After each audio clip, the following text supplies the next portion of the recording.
Hello student, इस video में हम लोग पढ़ेंगे क्लास 10th एनसीईआरटी मैथ की एक्सरसाइज 5.2 का क्वेश्चन नंबर 14। तो क्वेश्चन नंबर 14 से 20th क्वेश्चन तक यानी कि इस एक्सरसाइज को हम लोग इस वीडियो में कंप्लीट करेंगे। तो आइए स्टार्ट करते हैं बिना देरी किए हुए। 14th नंबर क्वेश्चन नंबर है, how many multiples of 4 lie between 10 and 250। 10 से लेकर के 250 के बीच में कितने मल्टीपल्स लाई करेंगे। तो यहाँ पे लिखेंगे 10 और यहाँ पे लिख देते हैं 250। तो भाई 10 से और 250 के बीच में ऐसे कितने नंबर हैं जो कि मतलब 4 से मतलब डिविजिबल होंगे। तो 10 तो कैंसिल नहीं होगा, 11 भी नहीं होगा, डायरेक्ट 12 कैंसिल होगा और 4 4 जा 16 कैंसिल होगा, 4 5 जा 20 कैंसिल होगा। इसी तरह से इस साइड आएंगे तो 250 नहीं होगा, 249 नहीं होगा और 248 कैंसिल हो जाएगा 4 से। तो जो हमारी सीरीज बनेगी 12 16 20 डैश डैश डैश 248 ये बन जाएगी। क्लियर हो गया। अब यहाँ पे देखेंगे ए की वैल्यू कितना है 12, डी की वैल्यू है 16 माइनस का 12 इक्वल टू कितना आ जाएगा 4 और ए एन यानी कि ए एन की वैल्यू है, ए एन लिखें या आप टी एन लिखें बात हुई। तो ए एन की वैल्यू कितना है 248। तो ए एन बराबर ए प्लस एन माइनस का 1 इंटू में डी। यहाँ पे आपको कन्फ्यूज नहीं होना, बार बार हम यहीं पे फोकस कर रहे हैं। ए एन लिखें या टी एन लिखें चाहे एल लिखें, तीनों सेम ही वैल्यू होती है। तो ए एन की वैल्यू कितना है 248 इक्वल टू ए की वैल्यू है 12 प्लस एन माइनस का 1 इंटू में डी की वैल्यू है 4। तो यहाँ पे +12 इस साइड आ जाएगा, -12 हो जाएगा इक्वल टू एन माइनस का 1 इंटू में 4। यहाँ पे माइनस का 12 होगा तो -12 यहाँ पे लिख देते हैं, यहाँ पे जगह नहीं हो गई। तो ये 248 में से -12 करेंगे तो 8 में से 2 जाएगा 6, 4 में से 1 जाएगा 3, 236 आ जाएगा is equal to n minus का 1 इंटू में 4। 4 से इसको कैंसिल करेंगे तो यहाँ पे एन माइनस का 1 इक्वल टू कितना आ जाएगा 4 5 जा 20 और 4 8 जा 4 9 जा 36। तो यहाँ पे n इक्वल टू क्या आ जाएगा 59 प्लस का 1, n की वैल्यू यहाँ पे कितना आ गई 60 आ गई। तो टोटल यानी कि 10 और 250 के बीच में ऐसे कितने नंबर होंगे जो 4 से डिविजिबल होंगे। तो टोटल कितने होंगे 60 होंगे। क्लियर हो गया। तो ये क्वेश्चन आपको अच्छे से क्लियर हो गया होगा। हमसे क्वेश्चन ये पूछ रहा था कि नंबर 10 और 250 के बीच ऐसे कितने नंबर्स होंगे जो 4 के मल्टीपल होंगे, 4 के टेबल्स में आते होंगे। तो क्लियर हो गया। तो टोटल 60 नंबर होंगे। तो क्वेश्चन नंबर 14 आपको अच्छे से क्लियर हो गया होगा। अब हम बात करते हैं क्वेश्चन नंबर 15 की। For what value of n the nth term of 2 APs are equal. मतलब दो AP दिया हुआ है, इसका कह रहा है जो nth टर्म होगा दोनों का इक्वल होगा। तो पहले इसका हम लोग क्या लिखेंगे फर्स्ट APs। तो यहाँ पे लिखेंगे फर्स्ट APs।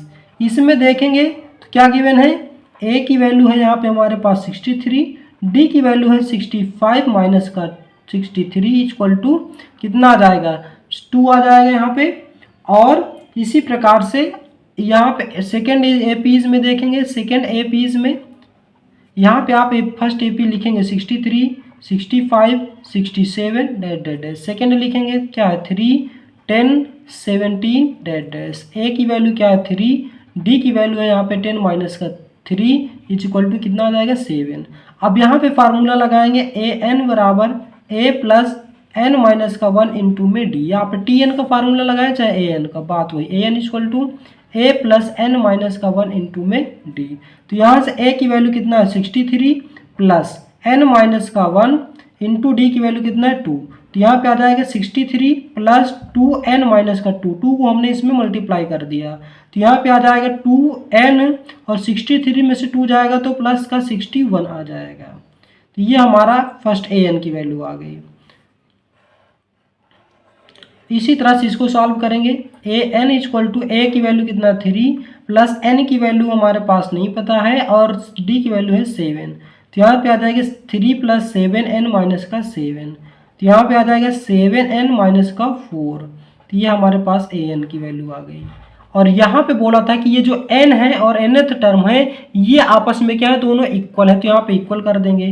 तो यहाँ पे फ्रॉम फर्स्ट एंड सेकेंड लिख दीजिए according to question. According to question क्या आ जाएगा 2n प्लस 61 इक्वल में 7n माइनस का 4। 2n उस साइड जाएगा तो कितना आ जाएगा 7n माइनस का 2n, माइनस 4 इस साइड आ जाएगा तो +4 हो जाएगा। तो यहाँ पे आ जाएगा 7 में से 2 जाएगा तो आ जाएगा 5n इक्वल टू 65। तो यहाँ से कैंसिल करेंगे तो n की वैल्यू कितना निकल कर आ गई 13 आ जाएगी। क्लियर हो गया।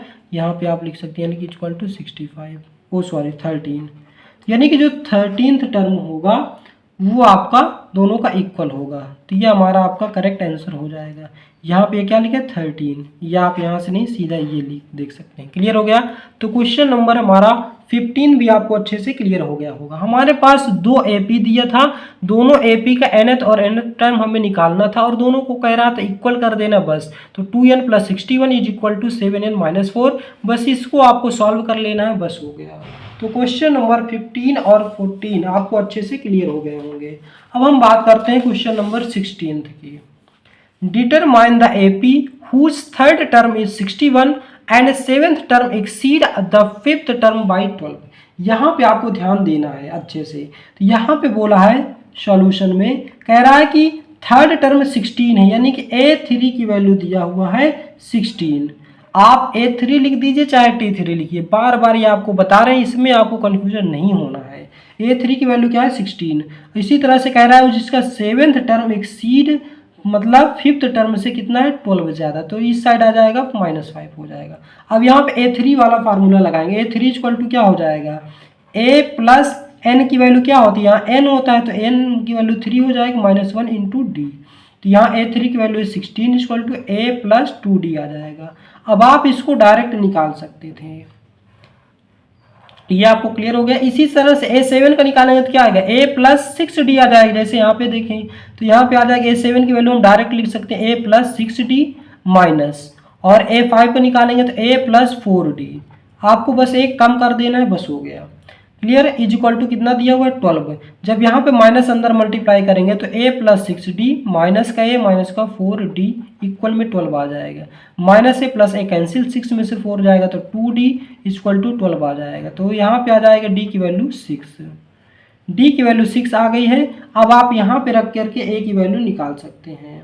अब यहाँ पे रखेंगे इसको, इक्वेशन आप चाहे फर्स्ट मान लीजिए, फर्स्ट, तो इसको लिखेंगे पुट इन फर्स्ट में रखेंगे 16 equal to A plus 2d की वैल्यू कितना है 6, तो A इक्वल टू कितना आ जाएगा 16 माइनस 2 6 12।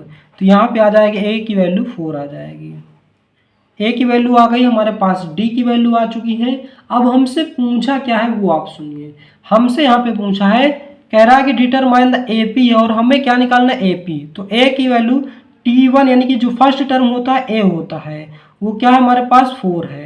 इसी तरह से T2 निकालेंगे तो क्या आ जाएगा T1 प्लस D करेंगे तो T1 हमारे पास कितना है 4 और D की वैल्यू हमारे पास कितना है 6, तो कितना आ जाएगा 10।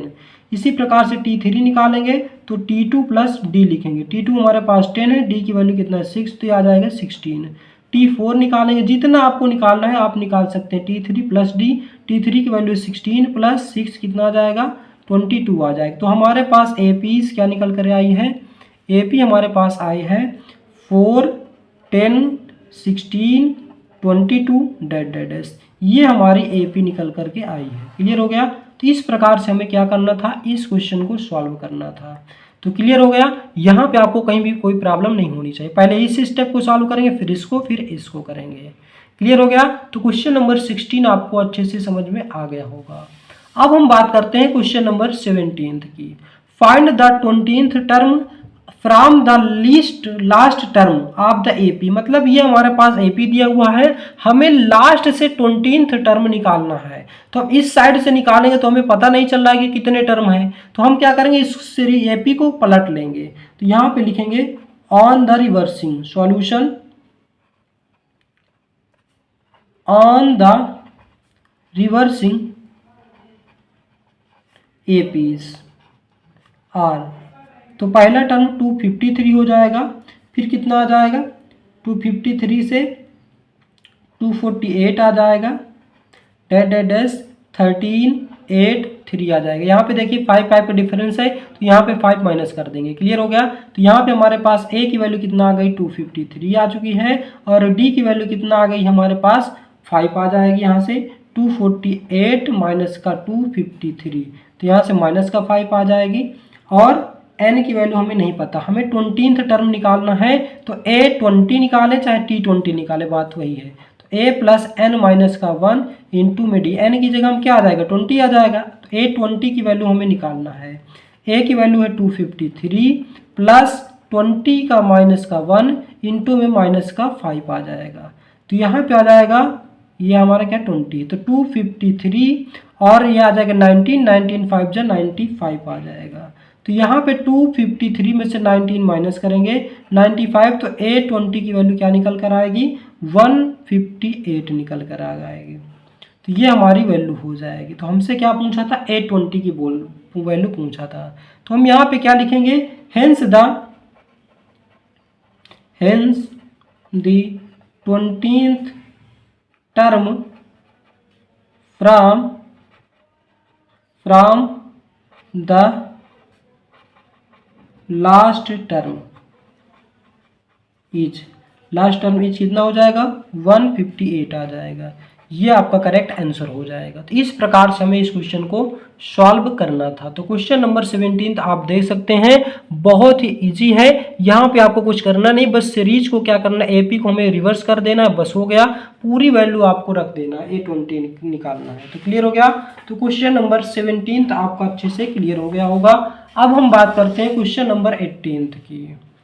क्वेश्चन नंबर 18 बोल रहा है कि the sum of the 4th and 8th term of an AP is 24, मतलब कि 4th and 8th टर्म का सम कितना दिया हुआ है 24 दिया हुआ है।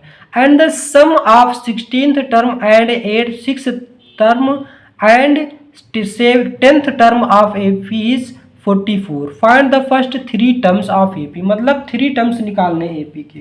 तो यहाँ पे लिखेंगे, सबसे पहले ध्यान से देखिएगा, अच्छे क्वेश्चन है। इस तरह के क्वेश्चन आप एग्जाम में पूछे जाने की पॉसिबिलिटी ज़्यादा रहती है, क्योंकि थोड़ा सा क्वेश्चन ये बड़ा हो जाता है, तो एग्जाम में आपको परेशान कर सकता है। तो बोला था कि 4th टर्म, तो आप चाहे T4 लिखें चाहे A4 लिखें, ऐसा करते हम A4 के टर्म में ही मान लेते, क्योंकि बार बार हम T4 या A4 TA4 कह रहा है। 4th टर्म कितना है, 8th टर्म का सम कितना दिया हुआ है 24 दिया, तो A4 plus A8 equal to कितना आ जाएगा 24 आ जाएगा।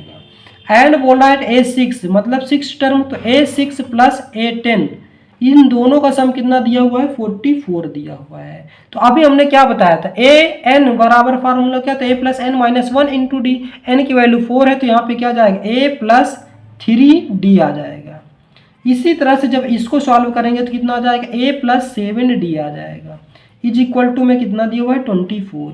इसी तरह से जब इसको सॉल्व करेंगे तो A प्लस 5D आ जाएगा, और A10 दिया हुआ है तो A प्लस 9D आ जाएगा, इक्वल में 44।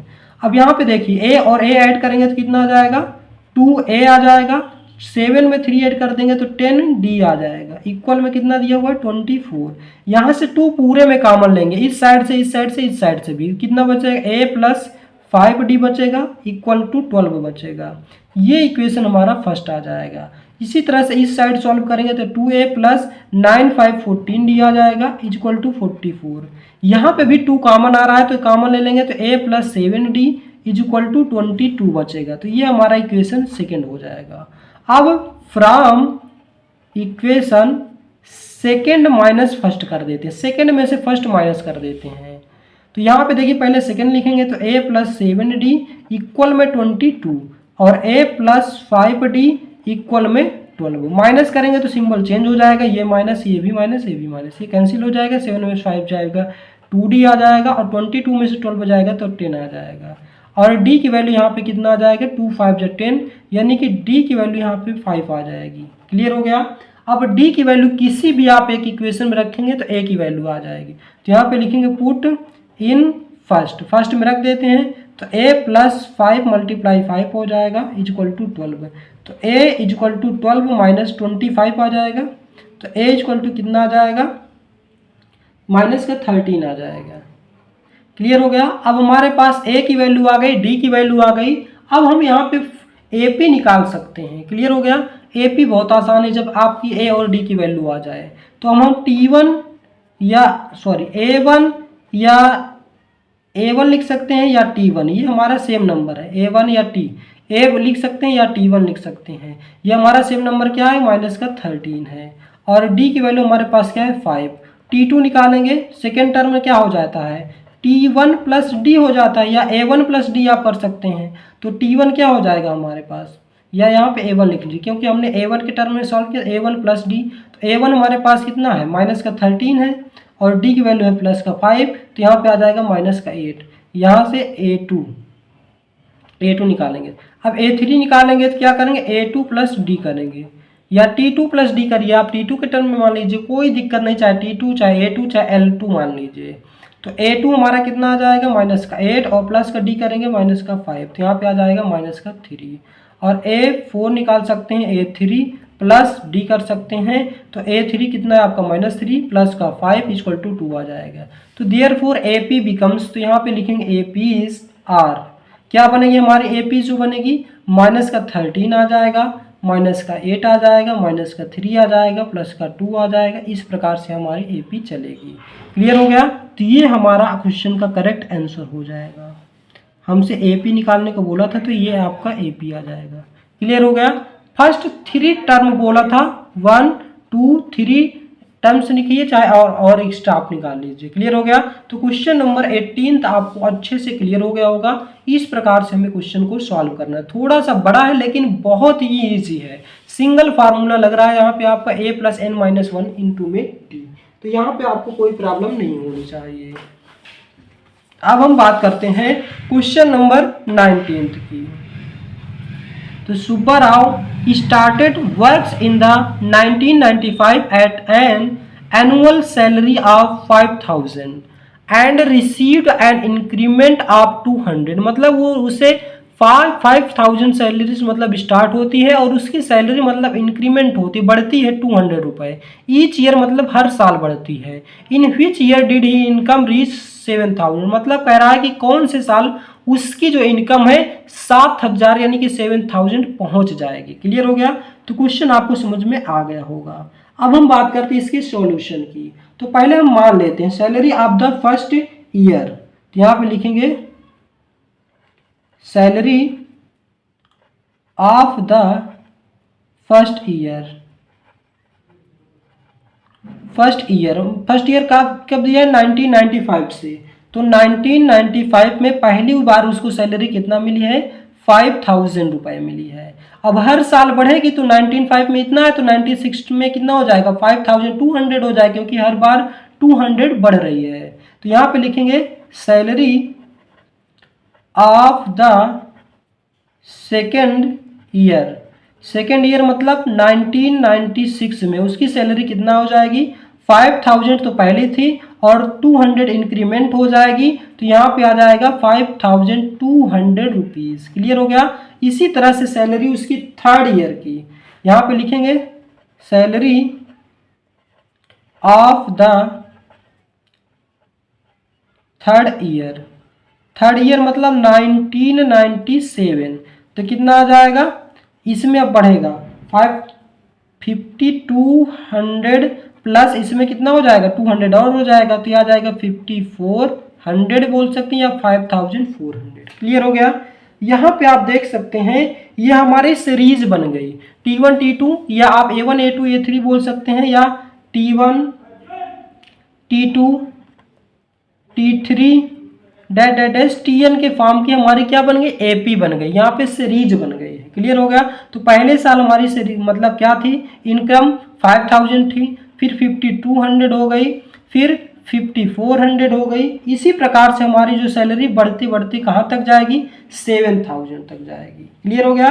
तो यहाँ पे हमारे पास A की वैल्यू है 5,000, D की वैल्यू है कितना, 200, क्योंकि हर बार 2 बढ़ रही है, 200 यहाँ पे हमने अभी देखा। और यहाँ पे AN की वैल्यू या TN की वैल्यू क्या है हमारे पास, 7,000 है। इसको आप AN भी लिख सकते हैं। अब फार्मूला आप लगा सकते हैं, AN या TN लगाए कोई दिक्कत नहीं। AN बराबर क्या आ जाएगा, A प्लस N माइनस का 1 इंटू में D।